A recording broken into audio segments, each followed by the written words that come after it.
Next element of literary term that we want to look at is the idea of hyperbole.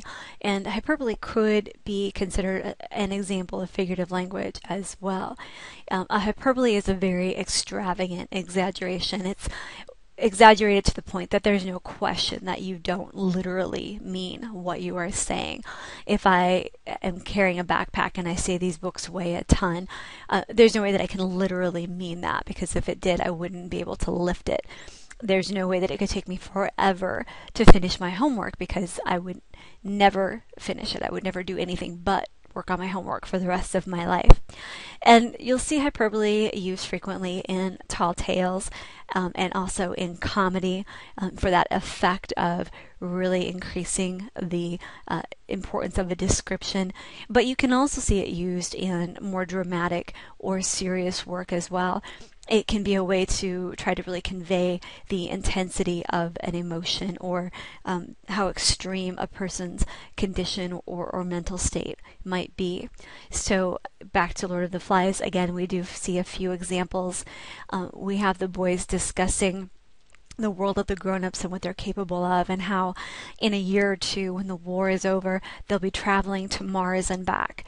Okay, well, this is a hyperbole because it's an exaggerated view of what the technology will be able to accomplish in the year or two after World War II. They weren't quite ready, as we still aren't even, to be traveling all the way to Mars. All right, another example is when Ralph says, "We've got to make smoke up there or die."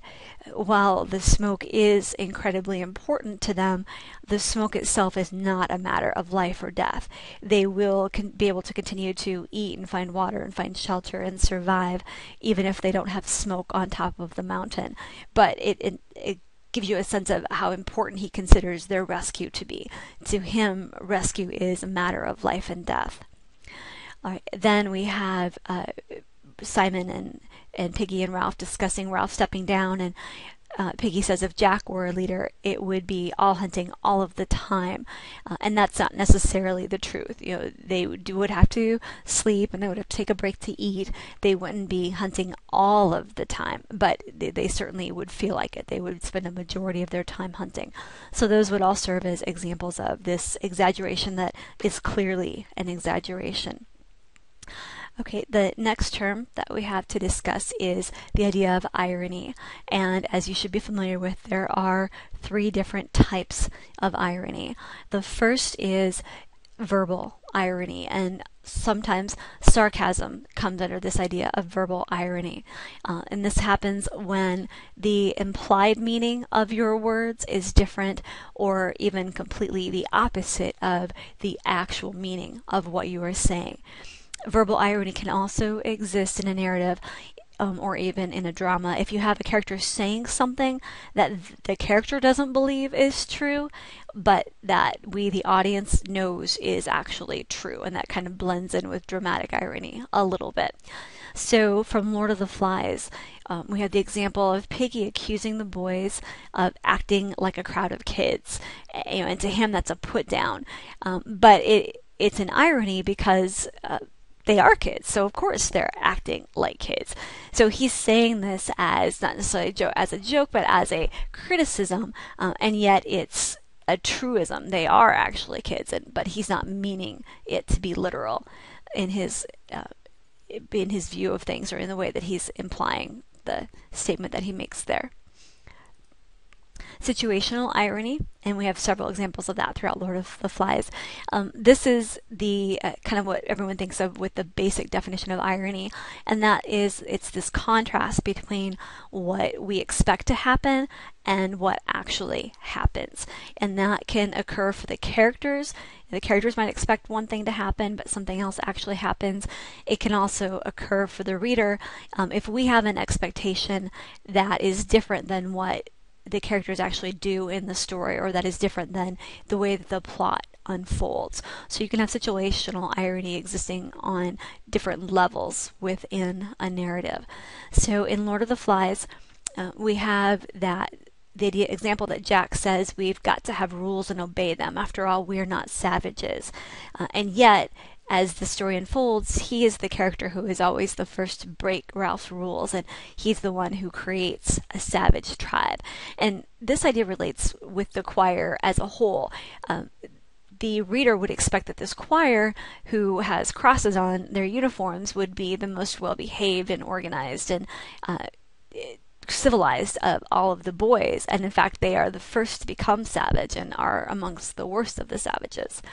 Another example relating to the fire, Jack is the one who cares more about hunting. He's never really concerned about the fire or being rescued, and yet it is the fire that he creates to flush Ralph out of the woods that actually is seen by the naval cruiser and causes their rescue to come about. Okay, so those would be both examples of situational irony. And then finally, we have dramatic irony. The audience is aware of something in the story, we have facts available to us that a character or characters in the story do not. And it might be that we are aware of a certain situation, or we have information about the conflict in the story. It might be that we have knowledge about another character in the story that the characters on stage or the characters in the book don't have. So in Lord of the Flies, we know at the beginning of chapter 6 that a pilot has been shot down and that his body is resting at the top of the mountain, and that this is the beast that makes the noise that frightens Sam and Eric, who are up there guarding the fire. Sam and Eric race down the mountain. They describe the wounds that they received from the beast. They believe that there really is a wild animal up there. Okay, so we know something that the boys in the story do not know. We know that there is no physical beast on the island. They don't, and they behave, in a certain way because of that lack of knowledge that they have.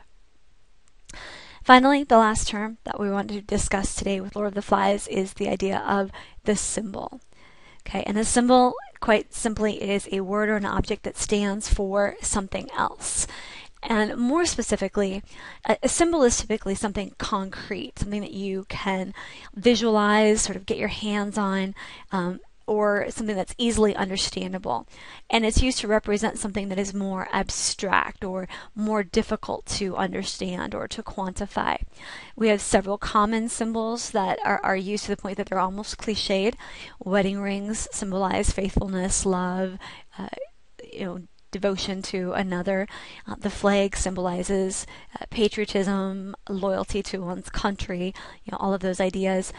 The dove is seen as a symbol of peace, and when we have the hawk, which represents aggression, and those are such ingrained symbols that we often refer to people as being doves or hawks, depending on if they are more peace-minded or more oriented towards war and fighting.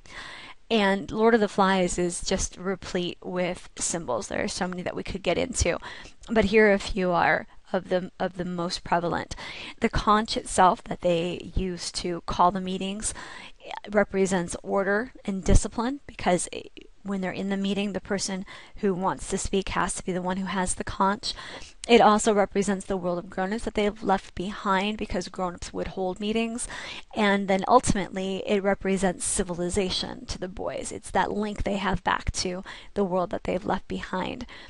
Piggy's glasses, which are created through knowledge, are also seen as sort of a sign of his intelligence, and they then in turn also can represent civilization and that kind of scientific structured part of civilization. The fire for the boys signifies rescue. It can also imply safety. If they have the fire, maybe they can use it against the beast. And ultimately, it is their hope. If without the fire, they have no hope of ever escaping from the island. The beast is this physical representation of their fear. And it also, as we think about the definition of Lord of the Flies, the beast is also a representation of evil. And the evil we learn is not something outside the boys, but is actually within them, that they are the beast themselves. And finally, and this ties in with the idea of allegory, we have the little ends, and they represent the masses, the general people in society who aren't necessarily a part of government or any of these other things, and yet are affected by the choices made around them. Right, so as we go through the short story unit, we'll be working with these terms. We may be working with others that we haven't covered yet, but we will definitely get through many more terms before the end of the course.